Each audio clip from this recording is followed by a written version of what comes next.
ازيكم عاملين ايه؟ في الحلقة اللي فاتت اتكلمنا عن الساعة الذهبية وأهميتها ليكي وللبيبي. في الحلقة دي هنتكلم عن أول 24 ساعة في حياة البيبي. أنا دكتورة مي خليفة، استشاري الرضاعة الطبيعية. يلا بينا.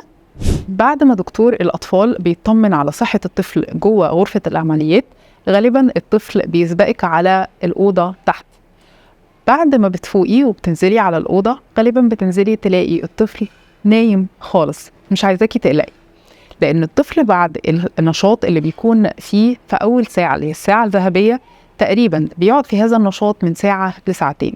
بعد كده بيدخل في نوم عميق، لأن هو كمان محتاج يرتاح من الولادة، وكمان انتي محتاجة ترتاحي عشان تكوني جاهزة ترضعيه أول ما يصحى من النوم. امتى هيصحى من النوم؟ بيصحى من النوم بعد تقريبا من 4 ل6 ساعات من الولادة، وبيكون مستنيكي وجعان جدا عشان ترضعي. خلال أول يوم ساعات كتيرة جدا بيكون اللبن لسه منزلش، أو اللبن السرسوب ما بيكونش باين عند الأمهات، أو مش بنبقى عارفين نطلعه. في خلال أول 24 ساعة بيكون لسه لبن الأم مش موجود، أو إحنا مش عارفين نشوفه، أو البيبي مش عارف يلتقم بشكل جيد. اللي حواليكي كتير جدا هيقولولك اديله جلوكوز، أو يلا نديله لبن صناعي، ويستعجلوا ويودوكي في حتة غلط جدا. ما تسمعيش كلام حد، افضلي حاولي في الرضاعة الطبيعية، لأن اللبن الطبيعي ولبن السرسوب هو أهم حاجة الطفل ممكن ياخدها ويحصل عليها في أول 24 ساعة. حاجة مهمة جدا المفروض ناخد بالنا منها علشان ما نتعبش أول يوم في الرضاعة الطبيعية. طبعا المفروض ان احنا نتعلم عن الرضاعة الطبيعية من وقت الحمل.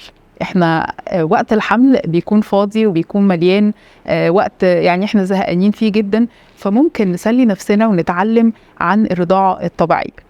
طيب، من أهم الحاجات اللي لازم نطمن إن هي عندنا وموجودة هي إن الحلمة تكون بارزة.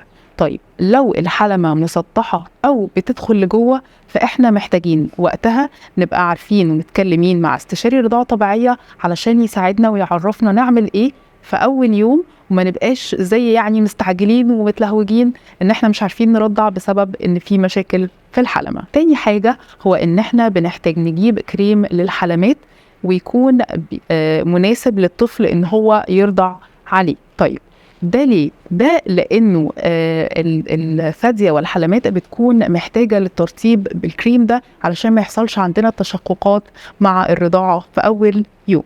في كذا حاجة بتكون طبيعية جدا عند الطفل، مش عايزين نكون قلقانين واحنا شايفينها. أول حاجة هي الطبقة الشمعية اللي بتغطي جلد الطفل.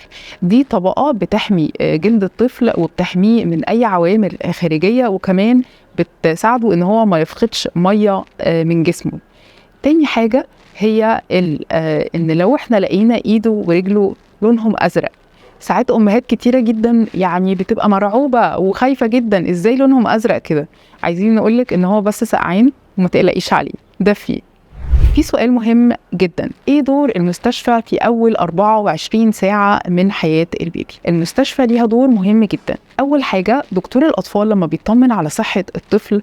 تاني حاجة ان احنا بنقيس نسبة السكر والصفرة عند الطفل، عشان لو فيهم اي مشكلة لا قدر الله نلحق نتدخل وما يحصلش اي مشكلة. طيب، تاني حاجة هو طبعا دكتور النساء اللي بيمر عليكي عشان يطمن ان كل حاجة عندك كويسة، وانك بدأتي تتعافي وتفوقي وتبقي جاهزة عشان تبدأي رحلتك كأم. كمان في بعض المستشفيات بتقدم خدمة هايلة، وهي وجود استشاري رضاعة طبيعية بيمر عليكي بعد الولادة على طول علشان تساعدك لو في أي مشكلة في الرضاعة الطبيعية، وتلحق على طول تحلها معاكي.